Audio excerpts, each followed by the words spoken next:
భారత్ చైనాకు సంబంధించిన సంబంధాల విషయంలో ఎస్ జయశంకర్ యుఎస్ లో ఒక ఈవెంట్ లో మాట్లాడుతూ భారత్ అండ్ చైనాల మధ్య 75% ఆల్మోస్ట్ డిసెంగేజ్మెంట్ కి సంబంధించి పూర్తయిపోయింది అని చెప్పారు. అండ్ పెట్రోలింగ్ విషయంలోనే కొంత ఇబ్బందులు ఉన్నాయనేది ఆయన చెప్పిన మాట. అండ్ మొత్తం అవన్నీ క్లియర్ చేసుకోవడానికి ప్రయత్నాలు జరుగుతున్నాయని ఒక పాజిటివ్ సైన్ తోనే ఆయన మాట్లాడడం జరిగింది. అఫ్ కోర్స్ ఆయన ఏం కాంప్రమైజ్ అవుతున్న విషయం ఏం లేకుండా అసలు కాంప్రమైజ్ కాము నేషనల్ సెక్యూరిటీ విషయంలో అండ్ బార్డర్ ఇష్యూస్ విషయంలో అనేది స్పష్టంగా చెబుతూనే చైనాతో ఈ డిసెంగేజ్మెంట్ ప్రాసెస్ గురించి మాట్లాడారు. And even Chinese counter part నుంచి బేసికల్లీ ఇప్పుడు మనం వాళ్ళ దగ్గర ప్రెస్ నుంచి వస్తున్న డీటెయిల్స్ ప్రకారం చూసినా కూడా వాంగీ కావచ్చు వీళ్ళందరి నుంచి స్టేట్మెంట్స్ కూడా ఒక పాజిటివ్ దృక్పథంలోనే వస్తున్నట్టుగా కనబడుతోంది. సో భారత్ చైనాల మధ్య సంబంధాల విషయంలో ఒక కొత్త మార్పులుగా వీటిని మనం చూడాలా. ఈ రీసెంట్ డెవలప్మెంట్స్ని చాలా నిప్పు కణికల్లాగా కనబడుతున్న సైన్లో కొంచెం ఏదో చల్లగా కనబడుతున్నట్టుగా ఇట్లాంటి మాటలు మనం చూడాల్సి ఉంటుందా? అండ్ అమెరికా గడ్డపైన ఇట్లాంటి వ్యాఖ్యల్ని ఎలా అర్థం చేసుకోవాలి? అంటే జయశంకర్ గారు ఇచ్చిన స్టేట్మెంట్లో ఆయన కత్తికి రెండు వైపులా పోతున్నాయి. 75% డిసెంగేజ్మెంట్ అయింది అని చెబుతూనే మా పెట్రోలింగ్లు ఉన్నాయి, వాళ్ళు మేము ఇద్దరం కూడా చాలా పెద్ద మోతాదున సైన్యాన్ని మోహరింపు చేశాము అక్కడ. కాబట్టి మా ఇద్దరి మధ్యలో ఉన్నటువంటి సంబంధాలు చాలా క్షీణించినాయి, చాలా అస్తవ్యస్తంగా ఉన్నాయని చాలా స్పష్టంగా చెప్పారు ఆయన. కానీ ఇంకేం చెప్పారంటే ఈ డిసెంగేజ్మెంటే కాదు, కంప్లీట్గా దీన్ని డీఎస్కలేట్ కూడా చేయాలి అన్నారు. ఈ రెండు పదాలకు చాలా తేడా ఉంది. డిసెంగేజ్మెంట్ అంటే వాళ్ళు సరిహద్దు నుంచి కొన్ని కిలోమీటర్లు వాళ్ళు దూరము వీళ్ళు దూరంగా వెళ్తారు.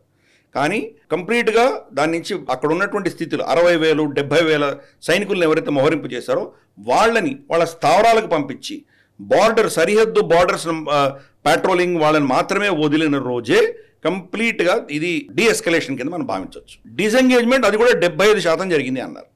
అంటే ఇంకా 2-3 ప్రాంతాల్లో ఇంకా వాళ్ళకు ఒప్పందం కుదరలేదు అని చెప్పారు. ఏంటవి మనకు తెలుసు, డెప్సాంగ్ ప్లేన్స్ ఒకటి, డేమ్చోక్ ఒకటి. ఈ రెండిట్లో ఇంకా ఇప్పటికి కూడా సహమతి వాళ్ళిద్దరి మధ్యలో అవగాహన రాలేదు. అదే ఆయన చెప్పారు. కానీ ఆయన ఎక్కడ కూడాను వాళ్ళతో మేము సంబంధాలు చేస్తున్నామని చెప్పలేదు. చైనాకి ఈరోజు పరిస్థితి ఏంటంటే వాళ్ళు ఫిలిప్పైన్స్తో ఘర్షణలో ఉన్నారు, టైవాన్తో ఘర్షణలో ఉన్నారు, వాళ్ళు జపాన్ మీద వాళ్ళు దుందుడుకుల చర్యలు ఉన్నాయి, వాళ్ళకు అమెరికా వాళ్ళని బెదిరిస్తోంది. రీసెంట్గా అమెరికన్ నేవల్ ఆఫీసర్ ఒక ఆయన ఇచ్చిన స్టేట్మెంట్ ఏంటంటే చైనాతో యుద్ధం చేయడానికి మేము సర్వసన్నద్ధంగా ఉన్నాము, మాకు ఇంకొక 2 సంవత్సరాల టైం వస్తే అంటే 2027 వచ్చేసరికి చైనా టైవాన్ని కబళించేటువంటి ప్రయత్నం చేస్తుందని మాకు ఒక ఇన్ఫర్మేషన్ వచ్చింది. కాబట్టి ఆ సమయానికి చైనాని కౌంటర్ చేయడానికి మొత్తం ప్లాన్ వేసి పెట్టి రెడీగా ఉన్నాం మేము అని వాళ్ళు వార్నింగ్ కూడా ఇవ్వడం జరిగింది. కాబట్టి ఈరోజు చైనా చాలా క్లిష్ట పరిస్థితిలో ఉంది. వాళ్ళ ఓన్ ఆర్మ్డ్ ఫోర్సెస్ తనకు విధేయులుగా ఉంటారా లేదా అనేది పెద్ద ప్రశ్నగా ఉంది షీ జిన్పింగ్కి. ఆల్మోస్ట్ ప్రతి నెల ఎంతో మందిని వాళ్ళ కమాండర్స్ అందరినీ తీసేయడము, వాళ్ళని బదిలీ చేయడము, కొంతమందిని అరెస్ట్ చేయడము, కొంతమంది మాయమైపోతున్నారు, వాళ్ళు బతుకున్నారో చనిపోయారో కూడా తెలియదు. ఇటువంటి పరిస్థితుల్లో చైనా ఉంది. ఈ పరిస్థితుల్లో ఇన్ని దేశాలతోటి కనుక కయ్యానికి కాళ్ళు ఊగితే నష్టపోయేది చైనానే.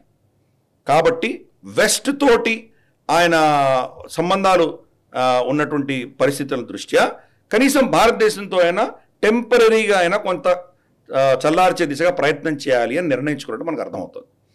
రెండవది, బ్రిక్స్ సమ్మిట్ జరగబోతోంది అక్టోబర్లో. పోయినసారి కూడా బ్రిక్స్ సమ్మిట్ సౌత్ ఆఫ్రికాలో జరిగినప్పుడు కూడా ఆయన కొంత మనకు ఫేవరబుల్గా మాట్లాడినటువంటి విషయాలు ఉన్నాయి.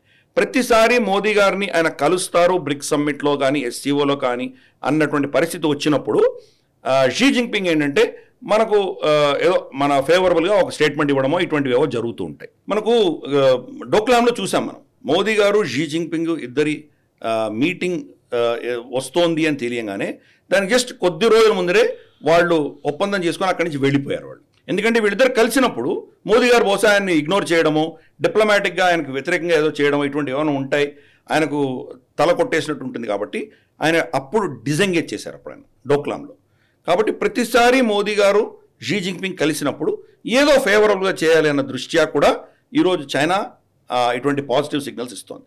అది ఎవరిచ్చారు? వాళ్ళ ఆర్మీ చీఫ్ ఇచ్చాడు, ఆర్మీ స్పోక్స్ పర్సన్ ఇచ్చాడు స్టేట్మెంట్. వాళ్ళ వాంగీనో వీళ్ళు ఇవ్వలేదు, అదే ఆర్మీ దగ్గర నుంచి వచ్చింది స్టేట్మెంట్. ఇప్పటి వరకు గల్వాన్ ఘటన తర్వాత 50 పైబడి మనం మీటింగ్స్ పెట్టాం వాళ్ళతోటి.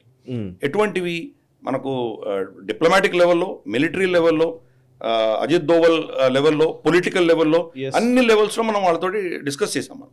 అయినా మనకు దాని గురించి ఎటువంటి రిజల్ట్ రాలేదు మనకి. కాబట్టి భారతదేశం నుంచి జయశంకర్ గారి స్టేట్మెంట్ కొంత డిసెంగేజ్మెంట్ అయినా కానీ ఇంకా సమస్య పరిష్కారం అవ్వలేదు అని ఈయన చెప్తుంటే, చైనా త్వరలో అన్ని సమస్యలు పరిష్కారం అయిపోతాయని వాళ్ళు చెప్తున్నారు. ఎందుకంటే అవసరం వాళ్ళది. ఈరోజు వాళ్ళ ఎకానమీకి ఉదయలేంది. భారతదేశంతో సత్సంబంధాలు పెట్టుకోకపోతే రాబోయే రోజుల్లో వాణిజ్యం కూడా క్రమేపీ క్షీణించేటువంటి అవకాశాలు ఉన్నాయి. రెండవది, ఐ థింక్ మనం ఈ చర్చలలో వాళ్ళకి చాలా స్పష్టంగా బ్యాక్ రూమ్ ఛానల్స్ నుంచో లేదా డైరెక్ట్గానో మనకు వాళ్ళకి చెప్పినట్టు మనకు అర్థమవుతుంది. ఎందుకంటే మీరు కనుక ఈ రెండు సమస్యలను పరిష్కరిస్తే మీ ఇన్వెస్ట్మెంట్స్ భారతదేశంలో పెట్టుకోవడానికి పరిమితిస్తాము అని వాళ్ళు చెప్పడం జరిగింది.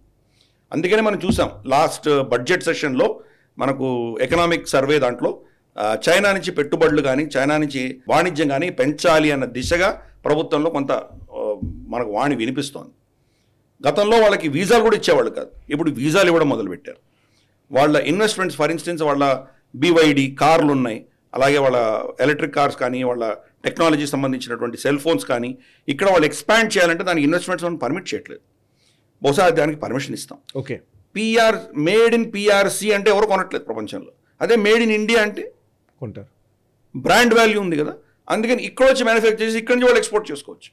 మనకు కూడా లాభసాటే కదా, మనకు ఉద్యోగాలు వస్తాయి, టెక్నాలజీ వస్తుంది, ఇన్వెస్ట్మెంట్స్ వస్తాయి. కాబట్టి కానీ చైనాతో మనకి ఇబ్బంది ఉంది కాబట్టి ఇంతవరకు వాళ్ళకి పర్మిషన్ ఇవ్వలేదు. ఈ రెండు ఇష్యూస్ కూడా మీరు డిసెంగేజ్ చేస్తే మేము వాణిజ్యం చేయడానికి సిద్ధంగా ఉన్నామని మనం చెప్పడం జరిగింది. కాబట్టి ఇది ప్రస్తుతానికి చూద్దాం.